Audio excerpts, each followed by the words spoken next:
No. I got friends this time.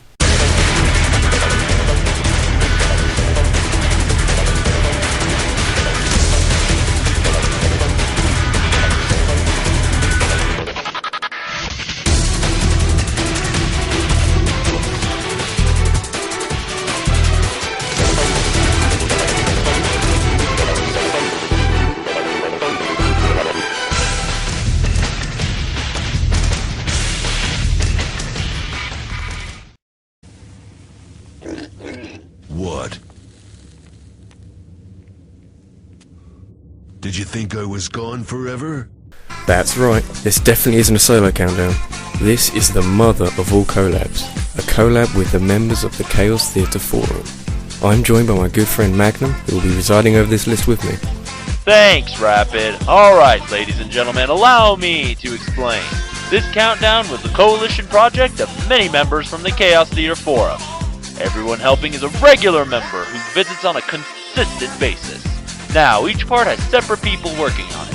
To see who did what, including the scripts, editing, and voice, simply look at the bottom left and you will see it all laid out for you. The end result is a list that has never been done before. Yeah, you've seen collabs before, but none like this, so we're treading some new ground here. This is either going to go very well or very badly. Either way, it makes for good entertainment. Oh, and please remember that this is our general opinion, and most likely not yours. Yep, our opinion. Even though I don't personally agree with all of these. But enough talk. Have at you. Let's get this show on the road. Kicking it into overdrive. Continue.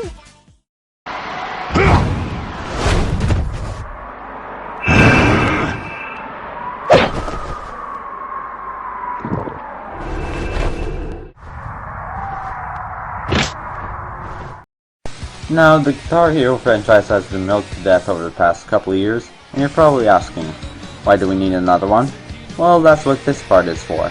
If they take the Rock Band route and release one game every couple of years and make major improvements with each game, Guitar Hero could come back as the leader in the music game industry. It's also getting something the Rock Band series didn't have, a story. Alright, right now it's a bunch of stereotype stuff thrown together to make a rather messy pile. But it is getting better. Something else that gets us on the list is exposition. Seriously, how famous would Dragon Force be if not for the intense suffering on their GH3 songs? The intense suffering. Guitar Hero is sunk behind Rock Band in terms of how much people care about it. Just bring in another game like Guitar Hero 3, which was simple, funny, and had great songs, and you could port it to PlayStation Move, Xbox Kinect, or another Wii title, or anything else for that matter, and just watch the money roll in. The human mind. Psychonauts was created by Tim Schafer of Double Fine Productions, who had previously worked as a script writer for Monkey Island and later on made games such as Full Throttle and the cult Grim Fandango. In 2009 he also made Brutal Legend. However, his most fondly remembered game was probably Psychonauts, a critically acclaimed 3D platformer that suffered horribly from poor marketing and thus didn't sell at all, giving it a status of a cult classic for its original gameplay and humorous writing. My name Starts with a D. is Rasputin. The game's plot focuses on Rasputin Aquato, a gypsy kid who used to work with his family in a circus. He discovers that he has the gift of psychic powers, which is why he decides to run away from his family and join the Whispering Rock summer camp, which trains infant psychonauts how to use their mental abilities, as well as how to enter other people's minds and study them. They seem to all be in a trance while they astrally project themselves into the coach's psyche, which is awesome. The game's levels are based on the minds of the very eccentric characters you'll get to meet, who often have some form of mental illness. All the time. Hey? Now, how am I gonna find some creepy graveyard in this nice, normal neighborhood? The levels are designed very originally, embrace a certain theme of the host, and not one level looks alike in concept. Who is the milkman? How long have you been working for the dairy industry? What is the purpose of the goggles? Anyway, in the camp, things started going wrong when children were slowly getting their brains stolen. You are accompanied by agents Mel Vodell and Sasha 9. Rasputin, please. Germs. Who aid you in your search but mysteriously vanish, thus leaving Raz the only man who can stop Dr. Albato from stealing everybody's brains. The core gameplay itself isn't as original as people make it out to be, but it's so plain, simple, and well done that people often compare it to Super Mario 64. It's a platformer combined with some adventure game qualities such as dialogue trees, item collecting and their application, puzzle solving, and so on. Rarely any game pulled off a platformer adventure game hybrid so magnificently. Shut up! The game has just the right amount of difficulty. There is no fake difficulty involved that will make you rage, but there is still constant tension present, where careful coordination is the key. The game also has a leveling system, in which you can receive new psychic powers as you level up, including pyrokinesis, telekinesis, levitation, and clairvoyance. Run, Bunny! Now, the characters in the game are very eclectic and messed up, possibly because the children, being able to read other people's minds in a camp, mature more quickly. So for example, you'll find plenty of children forging romantic relationships, as well as some contemplating suicide. Plenty of famous voice actors also star in Psychonauts, most of which you'd probably recognize. I am on the road crew. This is my stop sign. You shall engage the enemy in his own mentality. This is your last warning! Go back down right now or you'll be very, very sorry! For the last several years, I have relied on prescription medication to make it through the days. Look! Raz! I didn't explode at all! Psychonauts was truly a masterpiece of creativity, and it very well deserves a sequel and a wider audience. So smart. In the end of 2010, Tim Schafer announced that he would gladly do a sequel, provided a software publisher is eager to make a deal with it. So we can hope that we can have a sequel on the run, gentlemen. Here, pretty bird. Why don't you come alight on my shoulder? Jerk. Comic Zone has an incredibly alternative design saying for us. Is it even possible to coin the term alternative game? It's a game that captivates the comic book culture and delivers its legendary in a mythic fashion, creates a perfect synthesis of 80s pop culture NYC trash alley fashion. Seriously, a Sonic Youth soundtrack would fit right in with this game, and its iconic, beloved cheesiness with a solid working Street Fighter-esque fighting system, tactically used at porting of some standard superpowers, and witty dialogue and conversations held by the characters of what is essentially a living, breathing comic book. And what game is complete without some challenge? And Comic Zone delivered on the front, because it took a rather realistic approach of, if you punch something, you take damage too. There are a few different gameplay aspects, chief of which is the use of Roadkill, your faithful rodent who can pull switches and electrocute enemies.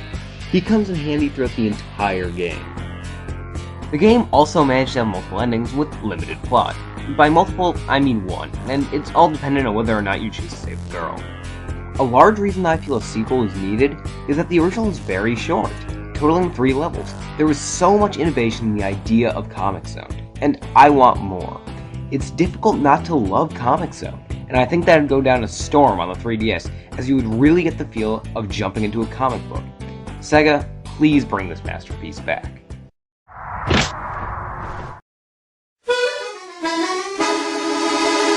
Imagine yourself as an 8-year-old playing your treasured GameCube. The game you happen to be playing is Super Mario Sunshine. You love it, but in the back of your mind you're wishing for something a little more less processing. Next thing you know, it's your birthday, and your parents bring you home a game known as Sonic Adventure DX Director's Cut.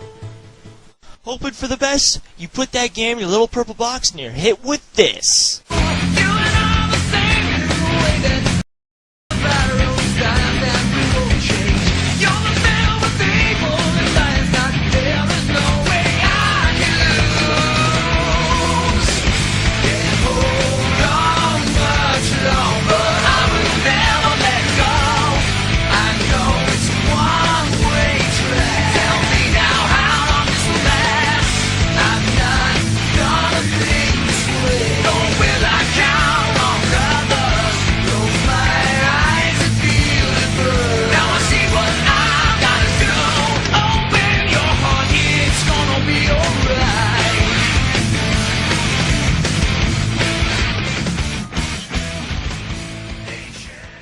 With this epic introduction, all of your expectations are blown. Your mind is even more blown after learning that the game has several different characters to play as. Start playing as the hip and cool Sonic the Hedgehog. The next thing you know, you're playing as a radioactive fox, a member of a species that nobody knows about, the love-struck idiot, an emotional robot, and Duke Nukem.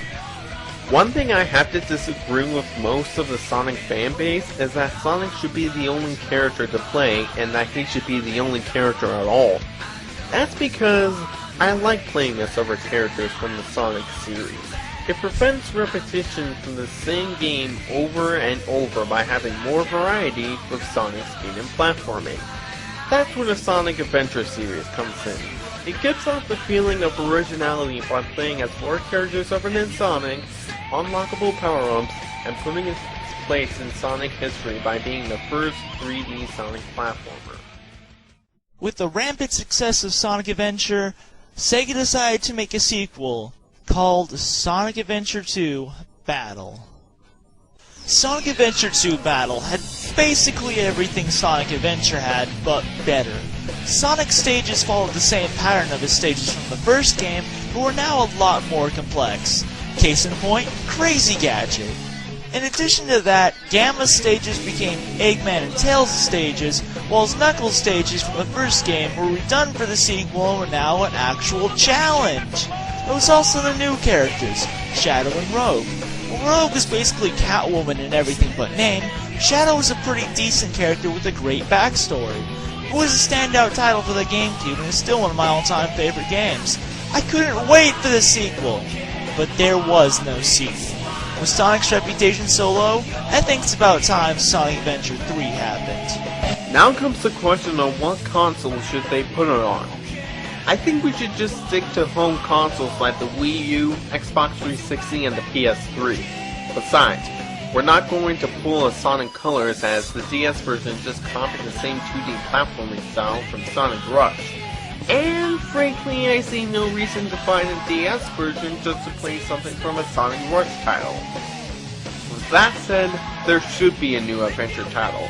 I have less reason to doubt since they re-released the first Sonic Adventure on Xbox Live, and the fact that Sega is doing better with games like Sonic 4, Sonic Colors, and the soon-to-be-released Sonic Generations. I love to see it happen. Now I've heard some rumors that Sonic 06 was Sega's attempt at making the Sonic Adventure 3, and if that's true, then society has failed.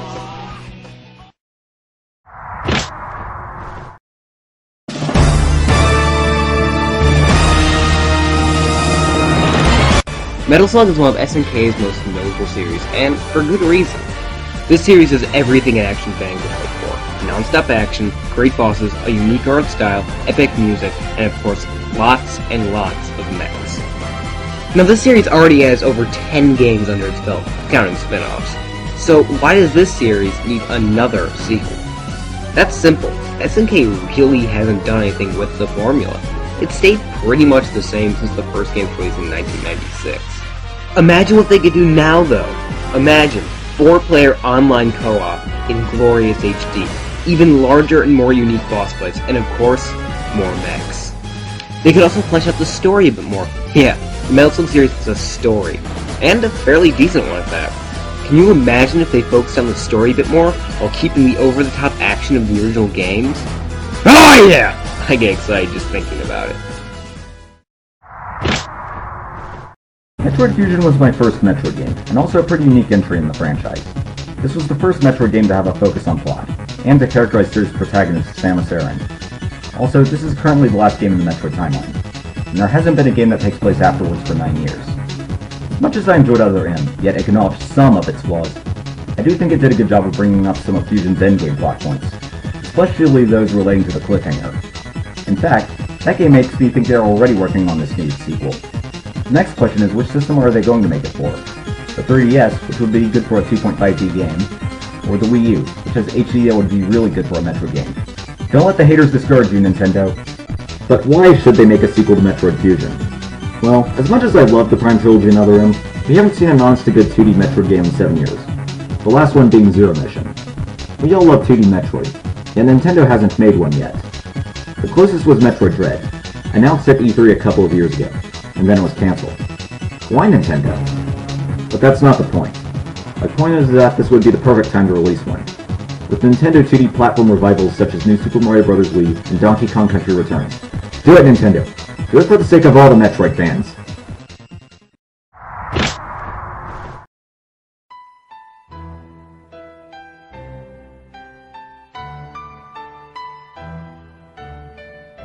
Shenmue is without a doubt one of the greatest stories never finished.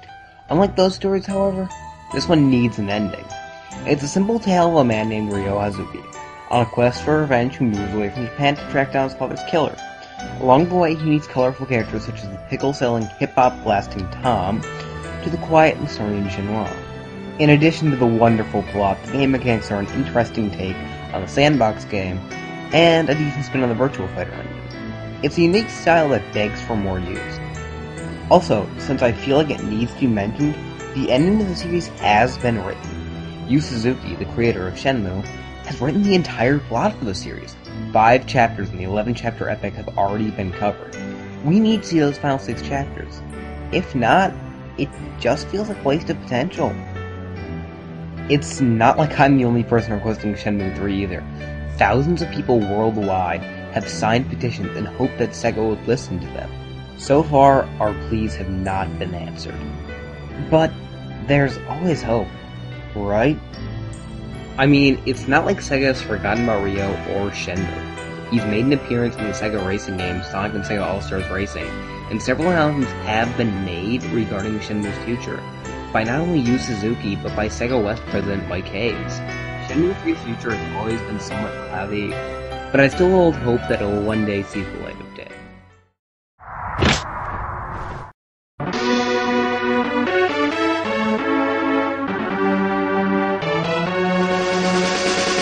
Mega Man X is one of the first sub-series in the franchise to take place outside of the Blue Bombers Classic series. They use some of the same formula as the Classic series. 8 boss stages you can do in any order, and a rock, paper, scissors style boss reconnect system.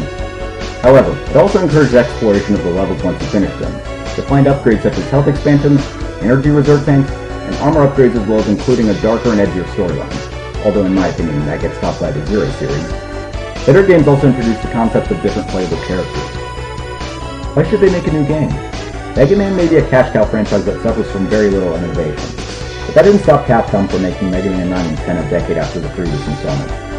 There hasn't been a game in the X series since X8 in 2004, and I feel that it deserves a chance to have a proper conclusion after the cliffhanger in the last game. Besides, it could be a good way to end the series for good after X5 was supposed to be the original ending of the X series, before going into the Zero series, and maybe tie the games after that into said series. Style-wise, I don't know if the X series should go back to the 16-bit style like the Classic series and back to the 8-bit style. While the Classic series is basically comical in nature, the games after that in the same timeline are generally not. Keeping it in 2.5D might not be a bad idea, and it might sell well as a downloadable title. The only barrier to this happening I could think of is that Mega Man creator, Keiji Inafune, left Capcom a few months back.